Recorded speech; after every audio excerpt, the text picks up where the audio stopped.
Hi everyone, it's Mrs. Pelczarski again. I'm here to talk about the last 5 books on the Caudill list for 2021. If you caught my last 3 videos, you'll know that we've already gone through the first 15 books on the list. We'll be talking about the last 5 today to finish out the series.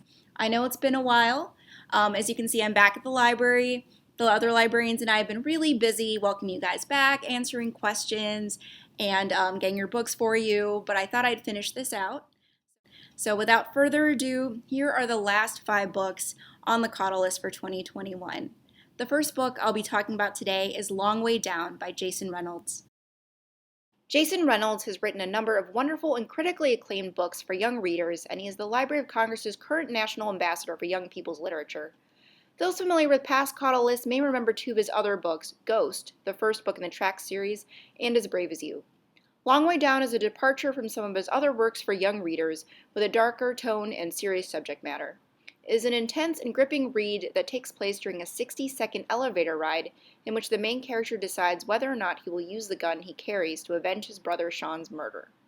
As the elevator stops on each floor, Will is visited by ghosts from the past who are in some way connected to him and to Sean's death. Will must decide whether or not he will play by the rules or seek a different path forward. The next book on the list I'll be talking about today is Amal Unbound by Aisha Saeed. This book takes place in a Pakistani village in which Amal lives with her family and dreams of becoming a teacher one day. Her ordinary life takes a turn, however, when she has an unfortunate run-in with the son of her village's corrupt and vicious landlord. As a result, she enters into indentured servitude at the landlord's estate to pay off her family's debt. Life for Amal has become more difficult than she ever imagined, and gradually she learns just how awful the Khan family is. Amal comes to realize that her fate, and the fate of others in similar positions of servitude, is in her own hands if she ever wants to challenge the unjust status quo and achieve her dream of becoming a teacher. Next on the list is Speechless by Adam P. Schmidt. Speechless is a book that, while dealing with the serious topic of death, does so with humor, poignancy, and a likable and relatable narrator. Jimmy is attending his cousin Patrick's wake after an untimely death, and his mother informs him that he has to say a few words at the funeral the next day. Jimmy is at a loss because, to put it lightly, he never got along with his cousin and believes that he ruined every family occasion that he can recall. As Jimmy racks his brain for a positive memory to share, he recalls his memories as a series of vignettes about Patrick.